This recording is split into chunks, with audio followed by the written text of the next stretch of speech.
You're listening to an Airwave Media Podcast.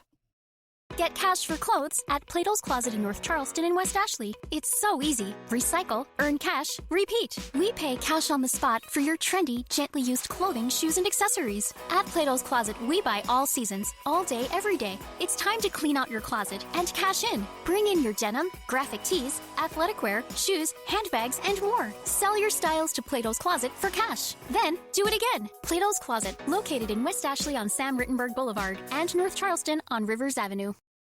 This episode is going to focus heavily on the events in Ukraine during the early 1930s, and the challenges and trauma faced by the Ukrainian people during that time. At the time of writing this episode in May 2023, the people of Ukraine are facing new challenges and new trauma in a war that has been raging for over a year. If you are able, I would encourage you to head over to United24, the official fundraising platform of the government of Ukraine, over at u24.gov.ua, and make a donation. If you make a donation and send me a screenshot of your donation, I will personally match the first $500 in donations with a donation to the Medical Aid Fund. Again, that's u24.gov.ua, or click the link in the show notes.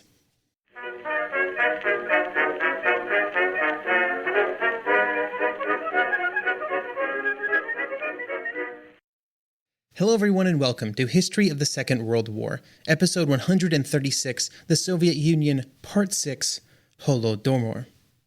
This week, a big thank you goes out to Jan Yap and Tomas for choosing to support the podcast by becoming members. Find out more over at historyofthesecondworldwar.com/members. Last episode ended near the end of 1932, which was the end of the third year of the concentrated collectivization program of Soviet agriculture. There had been many problems caused by this collectivization, and those issues had amplified the challenges faced by Soviet agriculture before 1929. In the last months of 1932, there had been some discussion, prompted by the leaders of the Ukrainian Communist Party, that it was time to change course and to pump the brakes on the drive towards total collectivization and the grain requisitions that had been a part of it since the beginning.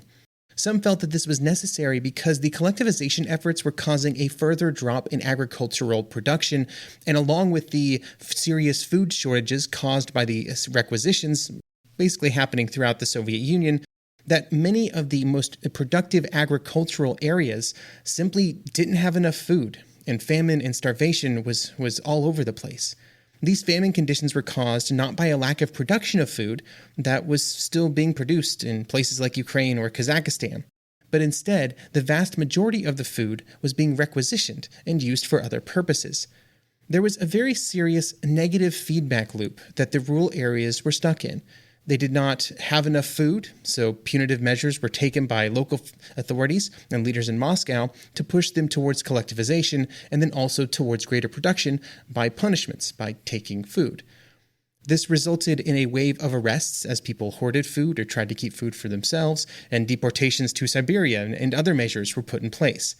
Eventually, those that had resisted collectivization, generally passively, were forced to give in, but then the collective farms were not as productive as hoped for or planned for, and so punitive measures were put in place for the collective farms, with very high quotas being placed on them in terms of grain and food products to be exported to other areas of the Soviet Union or abroad. This resulted in starvation, with expected reduction in production because people couldn't actually work. It's not like they were actively resisting. And so the punitive measures were continued. Now, and this was not just a few pockets of starvation, a village here or a village here, a collective farm or two in a region, but instead vast swaths of the southern and central areas of the Soviet Union, Ukraine, the Northern Caucasus, Kazakhstan, and other areas. 70 million people, almost half of the total population of the Soviet Union, lived in these areas. Near the end of 1932, instead of changing course, the Soviet leaders in Moscow would amplify punishments for those found to be stealing food in those regions. At that same time, within places like Ukraine, those who lived there were reaching a breaking point. While the suffering continued, changes could have been made to official Soviet policy that could have helped those in need. Food resources could have been redistributed. The export of grain that was being used to pay for industrial projects could have been halted. And an appeal could have been made for food aid from other nations, which had previously happened in the early 1920s and had resulted in food aid being sent to places like Ukraine. But none of those choices were made. and instead the demands on the peasants and collective farmers were maintained, even as it became clear that they could not in any way meet the demands being placed upon them. Since the beginning of time, when food is scarce in a particular location or in a particular region, human beings move to another location. But this was something that the Soviet authorities did not want to happen. They needed workers to stay on the collective farms to continue to work them, to hopefully increase the output of those collective farms in the future. Up until January 1933, there was a steady movement of people out of Ukraine and other areas, and into places where food was more available, like Belarus or Central Russia. In late 1932, a passport system was set up to better track and control the movement of people within the Soviet Union. And this was used both to control temporary movement, but also to prevent those in rural areas from moving into the cities. Then in January 1933, the order was given to close the border of Ukraine. Trains that were exiting Ukraine could no longer contain Ukrainians, and any found outside of Ukraine were sent back. When this was combined with internal migration prevention, so keeping people from moving into the cities, it condemned people to starve in place. Similar methods were used in Kazakhstan, where the exact nature of the controls were different, but they were intended to prevent the typical nomadic lifestyle of the Kazakhs from continuing. When this was combined with the massive requisitioning of livestock from those same nomadic groups, famine ensued. This was just one of the many types of control exercised over the various nomadic groups in Russia, with the entire process called sedentarization, or the forced settling of a nomadic group into one place. In all of those areas where movement was tightly controlled, it was theoretically possible to get permission to move, but that was almost always denied. These movement controls were put in place just as the situation was escalating further. The grain harvests across the Soviet Union were down during the last months of 1932 for the multiple years in a row now, with the autumn harvest being a little under half of what was planned for. In some areas, it was even worse, like in Ukraine, where it would miss targets by 60%. But even though there was less food than ever before, there was no reduction in the amount of food demanded from these areas, which resulted in new levels of requisitions. Even some of the individuals that had been allowed to keep some food before had that privilege revoked. This included individuals on collective farms, who up to this point had been allowed to keep the production of their small personal plots, as something of a reward for joining and working on the collective farms. That was no longer the case, and all grain from those private plots was confiscated. The collective farms and individual farms that had missed targets by the greatest amount were also subject to increased quotas in the future, an immediate confiscation of livestock, and the forfeiture of seed grain for the coming year. The forfeiture of this seed grain was a really big deal. It was the only future that these farmers had at this point in time, and they no longer had control of it. Those who tried to hide food were subject to the laws around the theft of state property, which carried a sentence of 10 years in prison. These laws were used to persecute not just those that were hiding food, but simply those who were allegedly hiding food. No real proof was required, or at least no food had to be found. Throughout the early 1930s, in some areas of the Soviet Union that were under strict food requisitioning rules, you could be visited by the authorities simply for looking too healthy. If it looked like you had eaten enough food, that made you a suspect. One Ukrainian survivor would later recall that when her family was able to get hold of some flour, they baked the bread with it sort of as soon as possible. And even though they baked at night, so they didn't want to be discovered, the confiscation brigade visited them the very next day. Another survivor would claim that the very act of lighting your fireplace might get you visited by the local confiscation brigade. These brigades were given preferential treatment, and critically, 10% of the food that they collected went to the brigades themselves. This put many of them in a position where the only way that they and their families had food was if they were able to confiscate it from someone else. Being a tool for the party came with perks. Being a party member or a party leader brought with it greater access to food as well. One Ukrainian, who was just a child at the time, would later recall, quote, "There was a special school for the children of the bosses. There was a canteen inside. Breathtaking smells spread from that kitchen. I wept because of them with such tears." End quote. In some areas, there was also a standing policy whereby informers who provided information that led to food being collected would also get some as a reward. setting up an atmosphere of suspicion. This helped to further break down communities as well, in situations that might have otherwise helped bring communities together. For many, all of these rules in the situation resulted in a simple choice: give up all the food, die of starvation, or run the risk of hiding some food and then risking arrest at any moment, at which point that food would be confiscated, and then you would be exported, or you would die of starvation. The status of individuals and groups was managed by blacklists, which were often maintained at a few different levels. Local authorities might add individuals or specific farms to the blacklist. In some cases, entire villages would be added to the list due to missing quotas or found to harbor people who were hiding food. At a higher level, party members could apply blacklist sanctions to entire regions, again as a punishment for not meeting their quotas over the previous period. What being added to a blacklist meant would vary based on the region and the situation. In most instances, it meant that no food was imported into the area or given to the families involved. In others, any remaining items would be confiscated and perhaps increased quotas would be placed on that area in the future. They would also not be allowed to receive certain manufactured goods or raw materials like kerosene, salt, or matches. There were also financial sanctions, and those groups or regions that were on the blacklist could not receive any loans or other financial assistance. It would often also result in further restrictions on movement. These various punishments were then overseen by special groups of soldiers or secret policemen that would prevent any disallowed activity from occurring. In theory, these punishments were designed to make those who were suffering them work harder to meet their goals.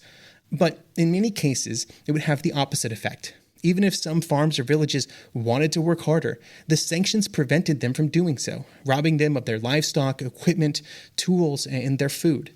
By late 1932, the punishments had already gone too far, and it was at the point where further punishments would not have any positive impact on production, which was evidenced by the fact that production in 1933 would once again fall. With targets missed throughout 1932, there was growing pressure to change the leadership of the Ukrainian Communist Party. Essentially, scapegoats were needed, and those scapegoats needed to be higher than random peasants. This included Ukrainian leadership as a whole, but also trickled down to local party leaders and party members. Basically, anyone who had resisted or had negatively commented on the ongoing requisition policies was in danger of being purged from the party. Some would be simply removed from the party and their positions, while others would be arrested. These arrests, though, were just a small number of the thousands of arrests that would occur in the last months of 1932. The orders for these arrests would say that the goal was to remove, quote, counter-revolutionary groups and to further the attack of the power of the kulaks within the Communist Party. In some areas, this meant almost a complete liquidation of the local party leadership, removing many of the few moderating voices that were left. It also broke the connection between the party leaders and the local people. In places like Ukraine in 1932, much of the party hierarchy was made up of Ukrainians. They understood the local people, their challenges, and their customs. When they were removed, it was often done by bringing in outsiders that did not have these understandings and were generally less likely to identify and empathize with the people in the regions that they were now administering.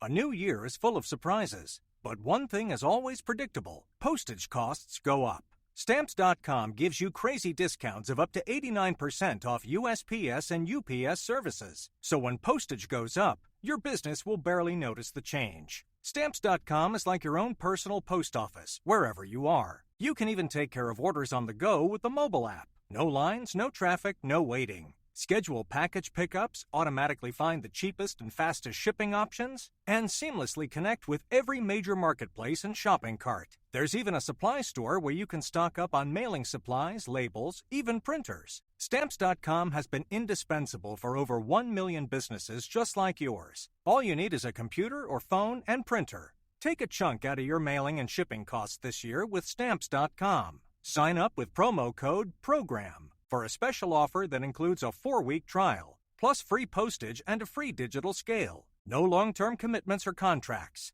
That's Stamps.com code PROGRAM. Fargo, the new virtual assistant from Wells Fargo, makes banking faster and easier. Like this. Fargo, what's my checking account routing number? And this. Fargo, turn off my debit card. And this. Fargo, what did I spend on groceries last month? And that's just the beginning. Do you, Fargo? You can in the Wells Fargo mobile app. Learn more at wellsfargo.com/getfargo. Terms and conditions apply. Your mobile carrier's availability and message and data rates may apply. Wells Fargo Bank, N.A., member FDIC.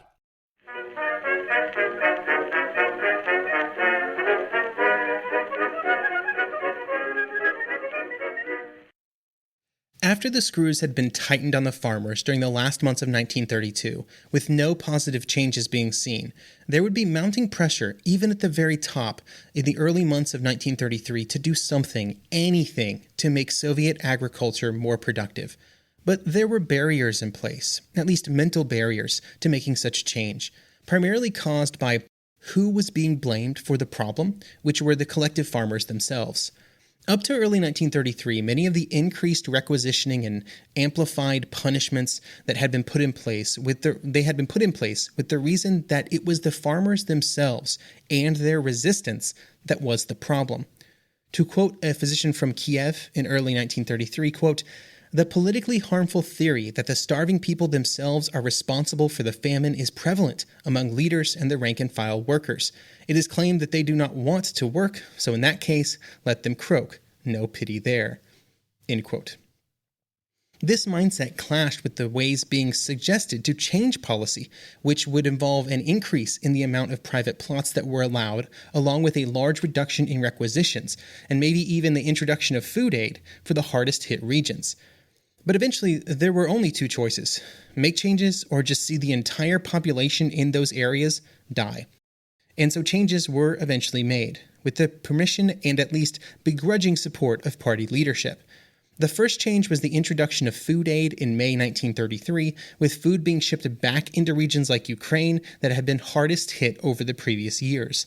These shipments prioritized regions where there were real concerns about having even enough manpower to sow the next year's crops or harvest what had already been planted the previous year. The second change was a change to how food was requisitioned from the areas. Instead of having quotas for specific regions, they were expected to achieve regardless of how much food they actually had available.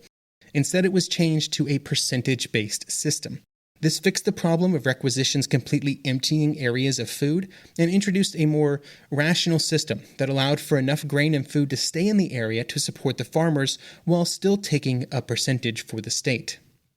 The third change was the expansion of the private plots that were given over to collective farmers, which they were able to cultivate however they wanted and for their own benefit.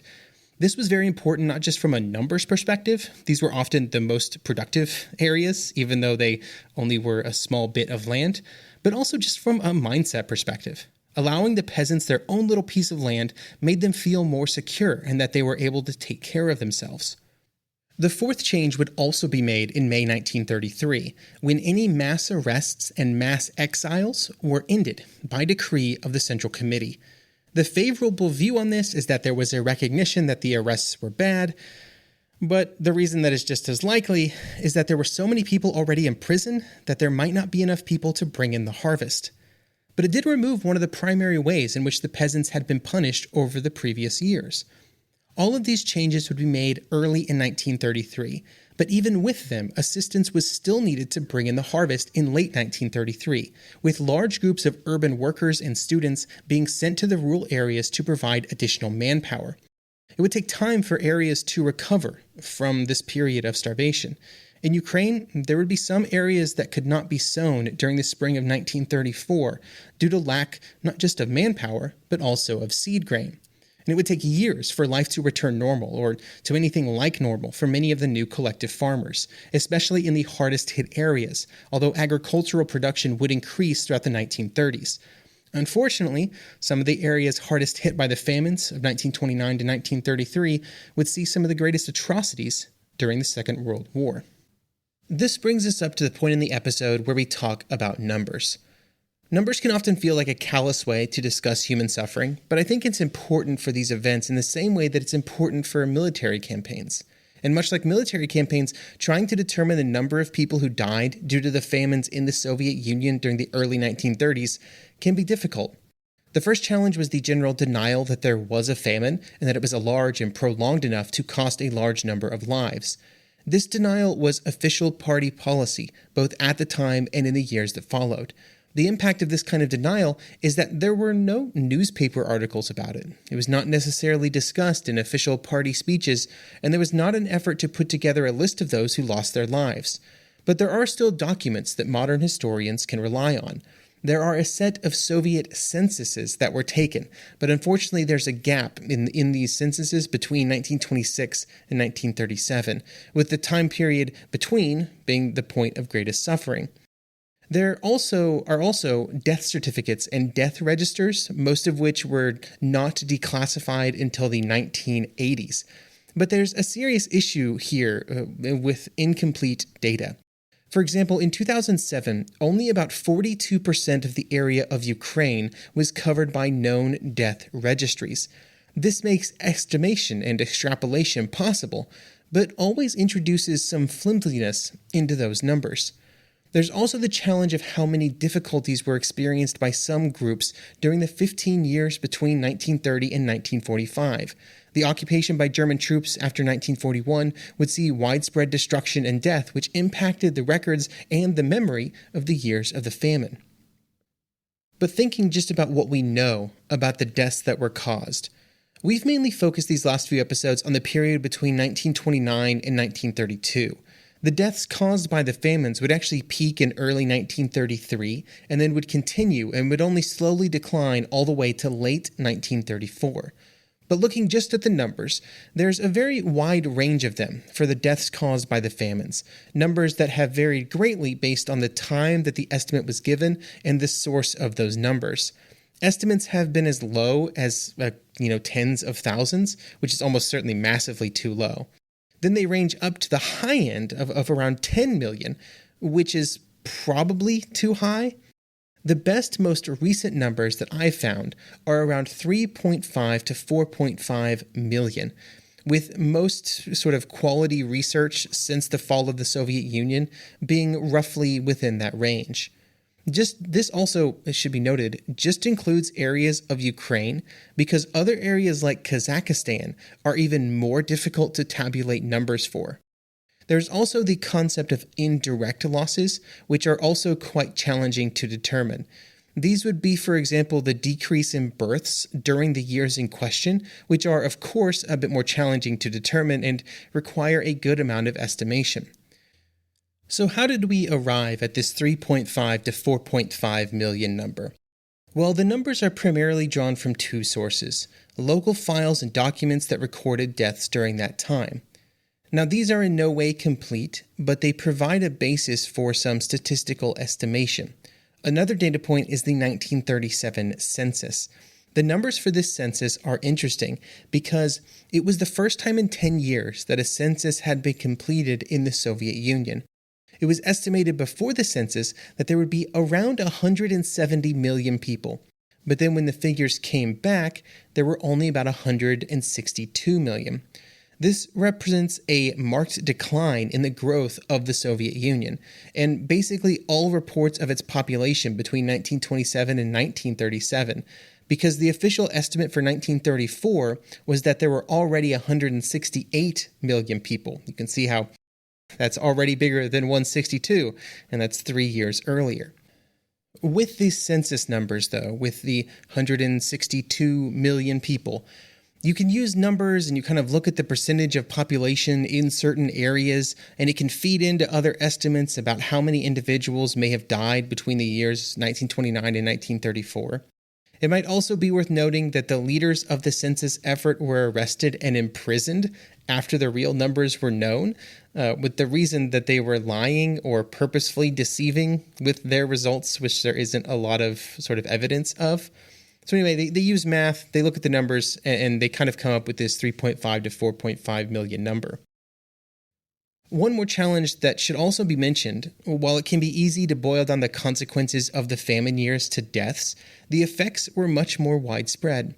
For example, there were hundreds of thousands of people exiled from their homes and sent to other areas of the Soviet Union. Just in Ukraine, the estimates are around 200,000 people were removed from their homes and either arrested or sent into exile, most in Siberia. Then there was also the impact that the deaths and the general repression experienced by the people had on local societies. Due to the dekulakization campaigns and the very malleable definition of what a kulak was, communities would kind of lose their local leaders, their shopkeepers, their artists, writers, librarians, anyone around whom resistance to collectivization or requisitions could have solidified. This was devastating to the culture and the cultural memory of many of these places, a legacy that would be just as long-lasting as the deaths caused by the famine. And this legacy has continued into the modern day. In Ukraine, it's called the Holodomor, and it is seen as an act of violence against Ukraine and its people, a targeted effort to kill Ukrainians. Those who deny this often claim that it was just a famine, and famines happen, and have happened throughout history, and will continue to happen, probably. But it's hard to ignore the fact that while people were starving to death in Ukraine and in other areas, the Soviet Union was exporting food to pay for industrial advancement. Thousands of tons of food were being taken out of Ukraine every year and sent to other areas of the Soviet Union or exported to nations abroad.